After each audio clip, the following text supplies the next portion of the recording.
Pero muy buenas tardes, buenas tardes. Tenemos hoy en esta entrevista que se nos hace muy relevante, muy importante, el caso de esta determinación, esta sentencia de la Corte Interamericana de los Derechos Humanos, quien hace a México responsable internacionalmente por la desaparición forzada de Antonio González Méndez. Y tenemos en este estudio a Emilio Vergara del equipo internacional del FRAIBA y responsable del caso. Bienvenido.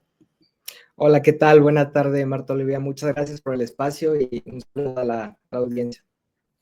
Así, gracias. Y bueno, México ha sido notificado por la Corte Interamericana de Derechos Humanos y ha declarado, fue notificado y ha declarado a México responsable internacionalmente por esta desaparición forzada, así como por otras violaciones a derechos humanos en su perjuicio y de los familiares de Antonio González Méndez, sobre todo de su esposa Sonia López Juárez y sus hijas e hijo Ana González López, Magdalena González López, Elma Talía González López y Gerardo González López. Y hay que recordar en este caso que la desaparición forzada sucedió en el marco del contexto de violencia en el estado de Chiapas, que se intensificó a partir de 1994 con el alzamiento del Ejército Zapatista de Liberación Nacional.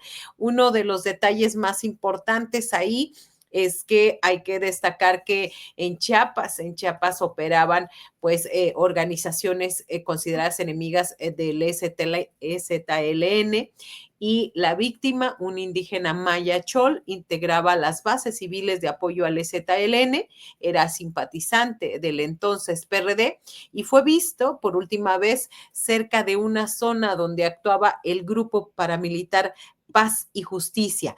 ¿Qué significa esta sentencia a México, Emiliano? Sí, sin lugar a duda, esta sentencia representa un hito. En primer lugar, porque responsabiliza, como bien dices, internacionalmente al Estado mexicano por la desaparición forzada de don Antonio González Méndez. Y en primer lugar, porque lo reconoce en un contexto de paramilitarismo. Esto es esencial en el caso. Durante muchos años el Estado mexicano negó la existencia de estos grupos paramilitares, así como negó también la forma en que el ejército mexicano facilitaba las operaciones de estos grupos, la forma en que los financiaba y en la cual los entrenaba. Esto es fundamental, en primer lugar, para las familias, en primer lugar para la familia de Antonio, pero también para otras víctimas y familiares de víctimas del conflicto armado interno durante el conflicto de los 90 aquí en Chiapas. Por eso rescatamos esta parte, ¿no? En primer lugar, porque la Corte Interamericana habla de esta circunstancia, la pone en primer lugar y también anula la narrativa del Estado mexicano de esos momentos, cuando explicaba que los acontecimientos que sucedían en Chiapas, que representaban y representan graves violaciones a los derechos humanos, se trataban, según las palabras del Estado mexicano, de conflictos intercomunitarios. Sin embargo, a partir de esta sentencia, pues queda ya sentado como un hecho histórico que se trataba de una operación contrainsurgente del ejército mexicano en cooperación con estos grupos paramilitares, ¿no? Y que básicamente la operación, el objetivo de estas operaciones era desarticular al Ejército Zapatista de Liberación Nacional, pero también a otros movimientos sociales y políticos opositores al entonces régimen, ¿no? Y es fundamental dejar bien en claro esto, ¿no? Que se trató de una operación contrainsurgente que produjo graves violaciones a los derechos humanos, como es el caso concreto de Antonio González Méndez, quien está desaparecido desde 18 de enero de 1999. En este caso, ¿qué es lo que debe hacer el Estado mexicano? Pero también me parece prudente y necesario, Emiliano, que hablemos de quiénes eran los responsables en ese momento, porque en efecto es una determinación de la Corte, pero hay responsables con nombre y apellido. ¿Qué decir al respecto? Sí, tener claridad que la sentencia de la Corte Interamericana es obligatoria para el Estado mexicano.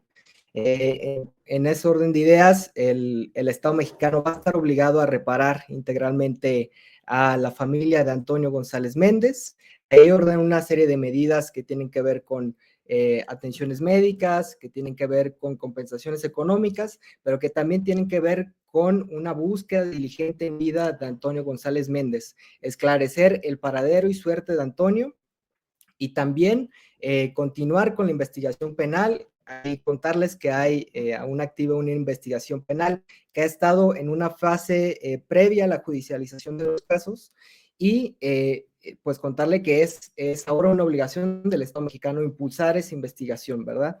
Es muy importante que esa investigación eventualmente pues dé cuenta del perfil ideológico y político de la militancia de Antonio.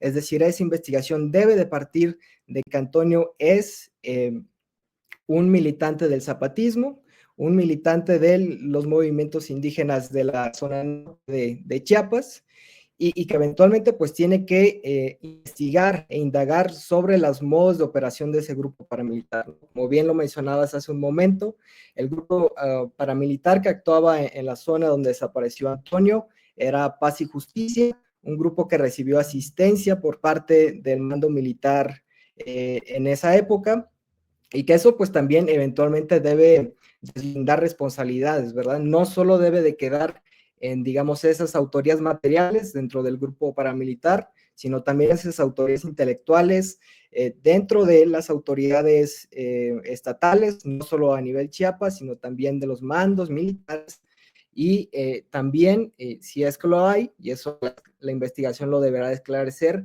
en el gobierno federal en turno, ¿no? Claro, estamos hablando de qué año y quién era presidente de la República en ese momento en la desaparición de Antonio González. Si estamos hablando de 1999, en ese momento Ernesto Zedillo ocupaba la presidencia de la República, tener en claro que también el titular de la Secretaría de Defensa Nacional en ese entonces era el general Enrique Cervantes Aguirre. También tener claro que, digamos, ahí debería haber también una responsabilidad respecto de los titulares de las Procuradurías Generales de Justicia en su momento, y esperemos que las investigaciones puedan esclarecer ese nivel de responsabilidades, no solo a nivel Chiapas, sino también a nivel federal. ¿Qué es lo que determina la Corte Interamericana? Primero, a la búsqueda diligente de Antonio González. Eso es también qué otras medidas deberá adoptar en lo inmediato el gobierno mexicano al ser notificado de esta determinación. Sí, el Estado mexicano, digamos, como bien lo puntualizas, debe de reparar a la familia a través de esas atenciones médicas y económicas, pero también debe instaurar monumentos o símbolos a la memoria, ¿verdad? La Corte Interamericana ordenó al Estado mexicano a que, digamos, el nombre y la historia de Antonio González Méndez y de su militancia y sus convicciones sea también conocida no solo por la sociedad chiapaneca, sino también conocida a nivel nacional a través de diversos materiales para la difusión, ¿no? Y que creemos que esta parte también es muy importante dejarla en claro, ¿no? Durante muchos años la familia de Antonio siempre cuestionaba sobre las razones detrás de la desaparición de Antonio. Y es fundamental que tengamos siempre en cuenta que la desaparición forzada de Antonio está vinculada a su perfil político, ¿verdad? A su militancia política, y que eso lo hizo un objetivo o un blanco de esas operaciones contra insurgentes de los militares. Emiliano, ¿cuántos casos? Este es un hito histórico, pero ¿cuántos casos también de personas desaparecidas durante este tiempo contra el EZLN, contra los indígenas y contra los habitantes de Chiapas tienen documentados ustedes? Y que es un buen inicio, pero estamos hablando que 25 años después se hace esta determinación. Sí, así es. En la época desde el FRAIBA, desde el Centro de Derechos Humanos, Fray Bartolomé de las Casas, hemos documentado otra serie de graves violaciones a los derechos humanos, como bien dices, desapariciones forzadas, pero también ejecuciones extrajudiciales, casos de desplazamiento forzado, casos de tortura, muchos de ellos producidos en contra de las mujeres con connotaciones de violencia sexual. Y tan solo en la parte norte de Chiapas, además del caso de Antonio, también hemos documentado otros casos en contra de otras personas, no necesariamente simpatizantes o adherentes al zapatismo, sino simplemente a la oposición política de esos años. Y también mencionarle al final que también en esa época en Chiapas, pues estas graves violaciones a los derechos humanos no solo ocurrieron en la zona norte del estado, sino en otras partes del estado. E incluso la propia Comisión Interamericana de Derechos Humanos ya ha emitido informes de fondo respecto de otros casos, ¿no? Debemos de mencionar también el histórico caso de la masacre de Acteal, el cual aún está en una etapa previa a presentarse a la Corte Interamericana, sigue estando bajo el conocimiento de la Comisión Interamericana de Derechos Humanos, pero que creemos que esta sentencia puede significar pues un avance muy positivo para impulsar a estas instancias internacionales para el esclarecimiento y también, digamos, de una presión sobre el Estado mexicano para investigar estos casos. Bien, en este sentido, Emiliano, ustedes como voceros y sobre todo que el Fraiba ha llevado este caso desde el 99, al reconocer que la desaparición de Antonio González Méndez no fue un hecho aislado, sino parte de una política contrainsurgente impulsada desde el Estado mexicano, la sentencia pues es bastante relevante para todas las víctimas. Así es, el reconocimiento de este contexto, de esta política criminal del Estado mexicano, pues es un avance muy significativo en términos de símbolo y también de perfil político para las víctimas del terrorismo de Estado de esta época. Es sin duda un aporte fundamental y que desde las organizaciones de derechos humanos en Chiapas y especialmente de las víctimas y sobrevivientes de esa época, pues hemos celebrado ampliamente. Por último, Emiliano, en este sentido, ¿cómo van a difundir ustedes, cómo apoya a la labor del Fraiba este tipo de sentencias que sobre todo donde los hermanos chiapanecos saben que ahí en el Fraiba van a escuchar el eco y van a saber que sus denuncias hay un seguimiento más allá de lo gubernamental? Sí, desde luego, esta sentencia, pues ayuda en primer orden a convalidar y a dar cuenta de esos testimonios de las personas que fueron víctimas de este terrorismo de Estado, ¿verdad? Y también para el Fraiba, pues representa a nivel institucional, pues un trabajo de muchos años, ¿no? Se dice poco, pero 25 años de acompañamiento en el caso de Antonio para el Fraiba han significado mucho y sobre todo siguiendo la guía de las víctimas, quienes ellas han sido que nos han guiado. Doña Sonia, su hija Magdalena, Ana, Elma y su hijo Gerardo, han sido los impulsores de esta lucha, ¿no? El Fraiba, pues desde donde nos toca, hemos tenido el honor de acompañarles a ellas y a ellos, así como a otras víctimas. Y sí, en el día a día hemos estado documentando, quizás bajo otro contexto y otras circunstancias, graves violaciones a los derechos humanos.